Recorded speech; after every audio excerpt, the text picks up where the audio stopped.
আসসালামু আলাইকুম। Welcome to Nilima's কিচেনেট।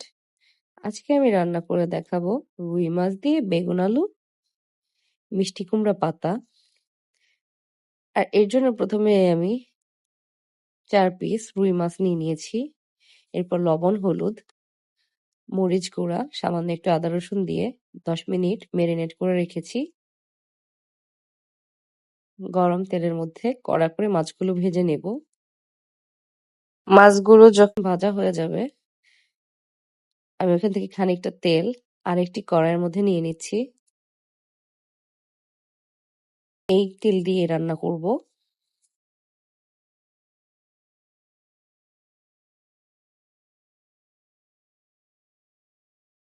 3টি পেঁয়াজ কুচি দিয়ে দিলাম। পেঁয়াজগুলো হালকা একটু নরম হয়ে আসলে দিয়ে দিলাম পরিমাণ মতো লবণ আর সামান্য কিছু কালো জিরা। আপনারা যারা কালো জিরা পছন্দ করেন না তারা স্কিপ করতে পারেন। কালো জিরার ফ্লেভারটা খেতে খুবই ভালো লাগে। এরপর দিয়ে দিচ্ছি 1.5 চা চামচ পরিমাণ আদা রসুন পেস্ট। এরপর হালকা একটু ভেজে নিতে হবে। দেন আমি দিয়ে দিলাম 1.5 চা চামচ পরিমাণ হলুদ গুঁড়া, 1.5 চা চামচ পরিমাণ মরিচ গুঁড়া আর 1/2 চা চামচ পরিমাণ ধনিয়া গুঁড়া।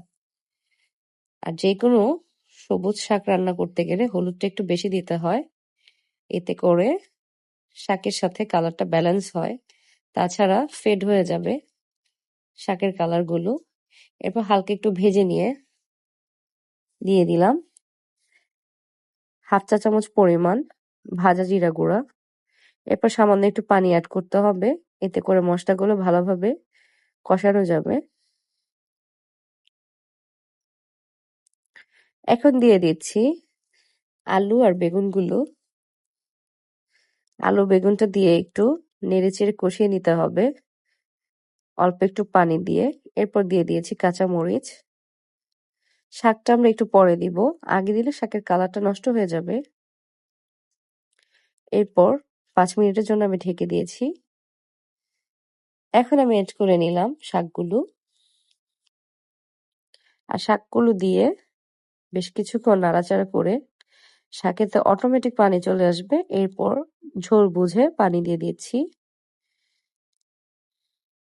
মাছগুলো দিয়ে দিলাম। এখন চুলাটা মিডিয়াম টু হাই ফ্লেমে 20 মিনিট রান্না করলেই হয়ে যাবে আমাদের আজকের কারিটা। সবাইকে ধন্যবাদ। ভিডিওটি ভালো লাগলে লাইক, কমেন্ট, শেয়ার দিয়ে পাশে থাকবেন। ধন্যবাদ।